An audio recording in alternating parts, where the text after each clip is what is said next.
Hey everybody, it's John again from Gasper's Automotive Restoration, and I've got video number 2 of the 34 Dodge here. I'm going to get right into it, show you guys what we've done here. The past, I don't know, a month or so here, we've been doing a lot of work on this truck, and a lot of you have been asking, you know, what's the next phase here? What do we do? So we'll start right off in the front here. Just to give you a background for anybody that is new to this, this is a 34 Dodge Persh fire engine from the fire company, it's North Stelton Fire Company in Piscataway, New Jersey. And they sent this to us to have us mechanically fix it up and get it running so they can have it in the parade next year. So we had to do a lot of work to this thing.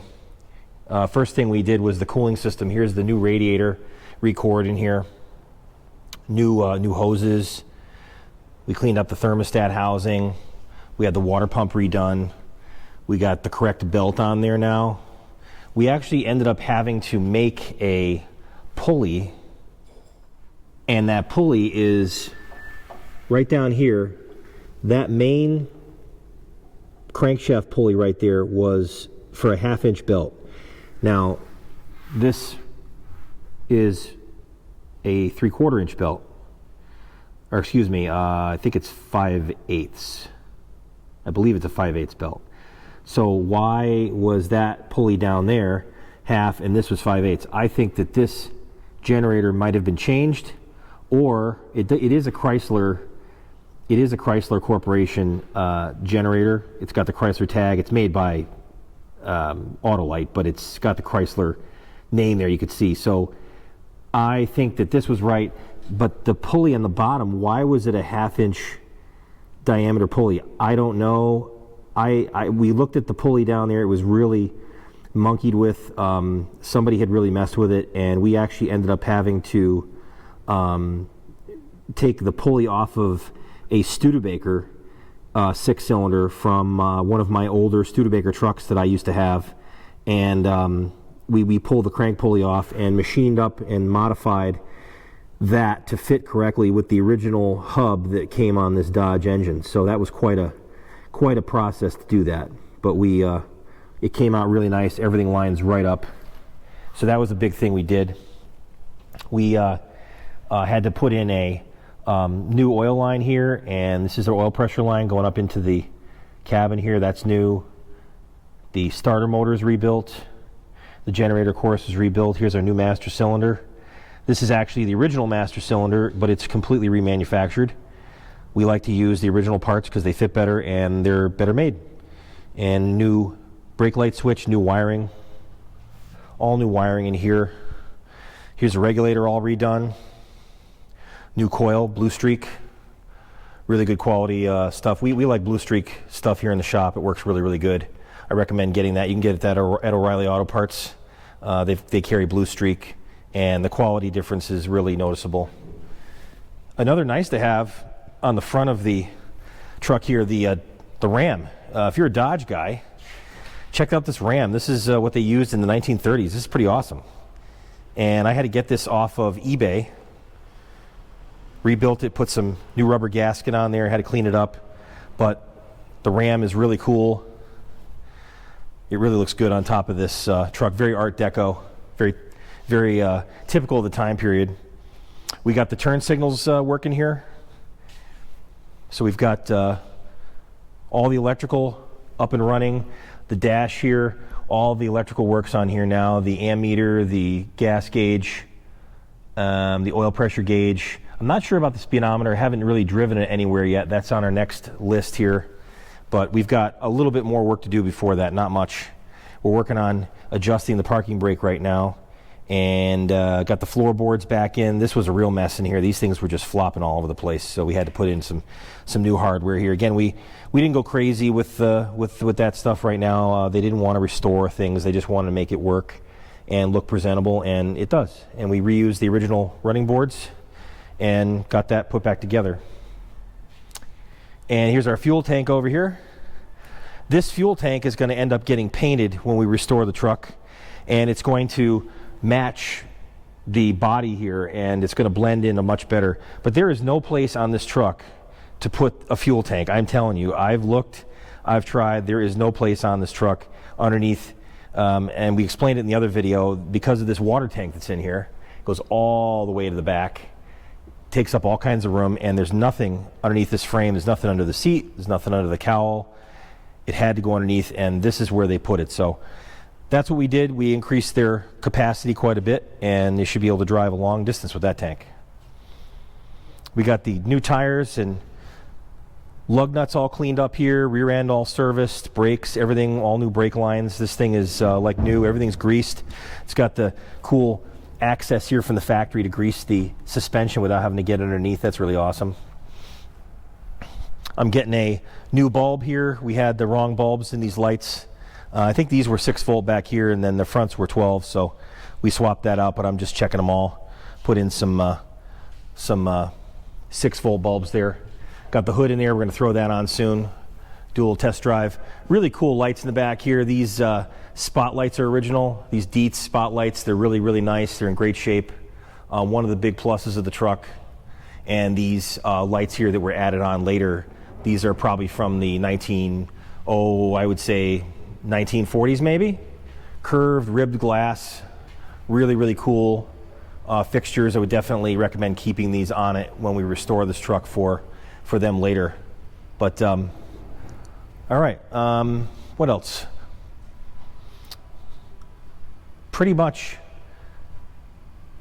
a lot of little stuff on this truck. Let's see here.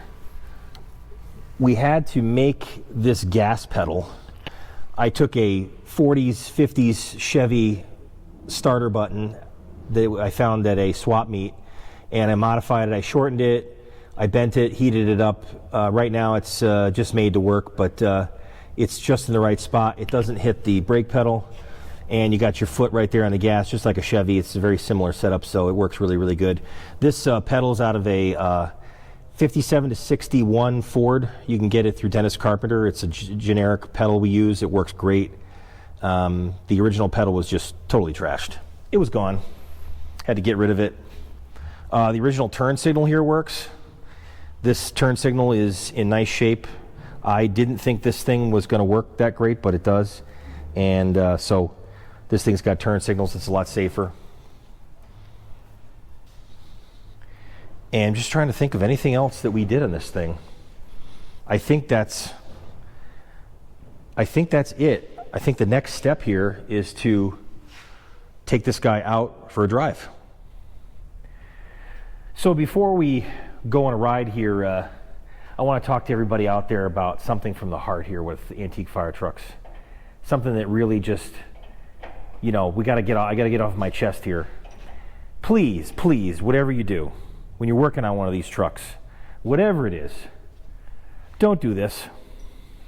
Okay?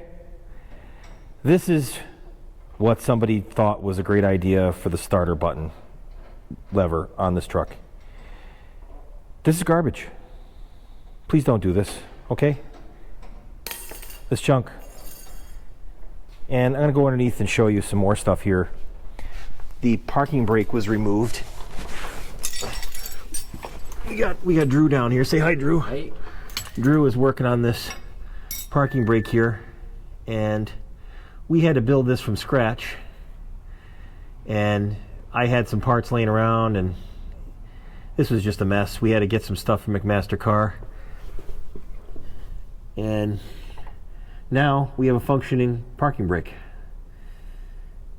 And it's safe. You can't have a truck without a parking brake. It's not good. It doesn't work. And here's some new exhaust we got on here. Brand new exhaust. This is really nice. It's nice and quiet. And want to test out the parking brake? Yep. All right. I'm gonna try this parking brake here and just see how this mechanism here works. I think we've got it adjusted. Yeah. Look at that. Clamps right around. Okay, release. Yep. Beautiful. Yeah, feels good. Nice. All right, awesome. So yeah, that's the story underneath. We got rid of all that wiring from the other video you saw hanging down. That's all gone. And everything's clean and clear back here. Everything's serviced, ready to go. So now I think we're ready for a test drive. Okay, here we go for a first start. Not the first time we had it running, but after we finished all this work, let's see what happens here.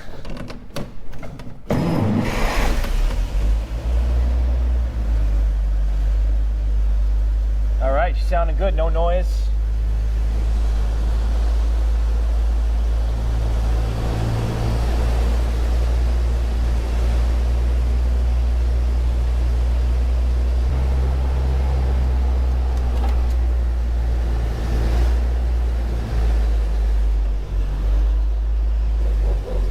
Hopefully some knucklehead doesn't come flying in here.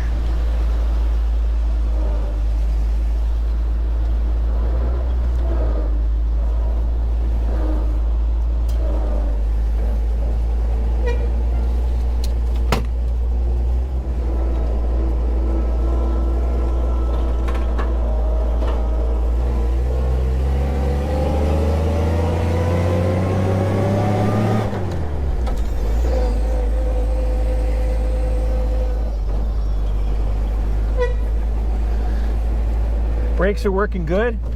Truck shifting.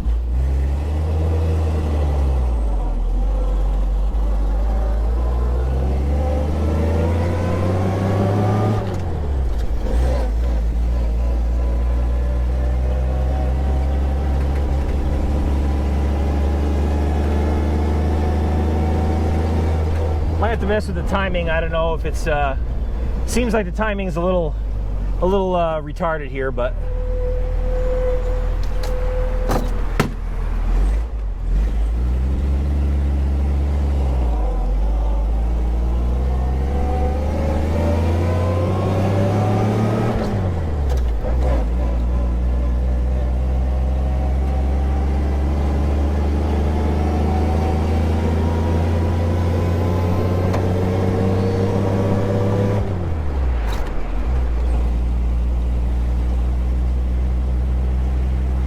no clutch slipping. She's running great.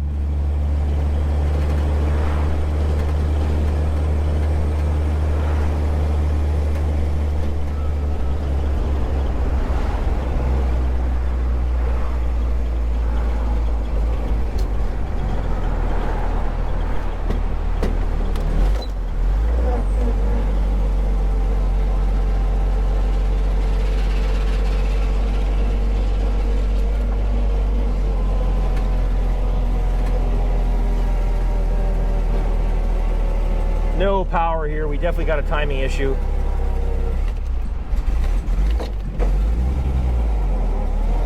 Barely get up the hill.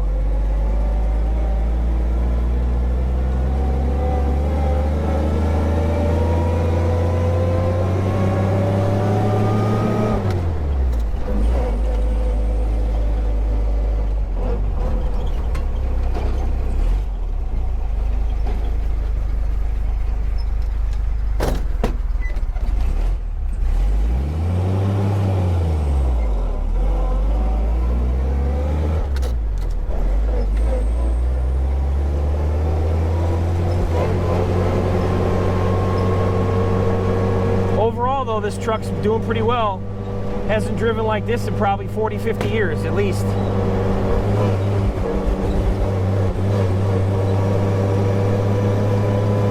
Not sure on this carburetor either. It's kind of a cobbled together mess. Somebody lost the bottom of the carburetor and they made it out of a piece of muffler pipe, so we'll have to see how that pans out. It's working right now, but oh boy, I want to avoid these school buses.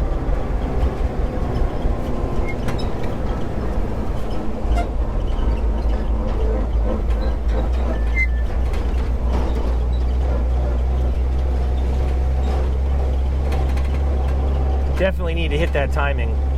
It's really a pig on the hill. It barely can get up the hill in second gear. That's bad. I'm surprised it's not overheating yet. We're not seeing anything on the gauge. Water temperature gauge doesn't seem to be working. It should be up by now. And our ammeter is still showing discharge, which is wondering why. Oh, we just lost our engine. Well, didn't go too good. Nope, test drive didn't go good. There's a tow strap. This thing it didn't overheat, but it was getting warm, and I couldn't start it back up. It was cranking over, but it sounded weak. I think the battery got low, and I think with cranking it, what can happen if your battery's too low, especially on a 6-volt, there's not enough juice to run the coil, and I think that's what happened. It just ran out of juice, and when I was cranking it, it wasn't sparking. So we got to pull this guy back in the garage. So there's going to be the third video on this, I believe. When we're all done with this thing, we got it all tuned in, we got the hood on it. So everybody stay tuned. Please like and subscribe. It really helps our channel, helps us make more of these videos. We hope you like them. There's not a lot of antique fire truck stuff out there like this, and we're happy to send more content. So please like and subscribe, and keep that old iron running. But wait, there's more. 1956 Pontiac surf wagon. Yes, that's right, a 1956 Pontiac surf wagon. This was been in our shop years ago.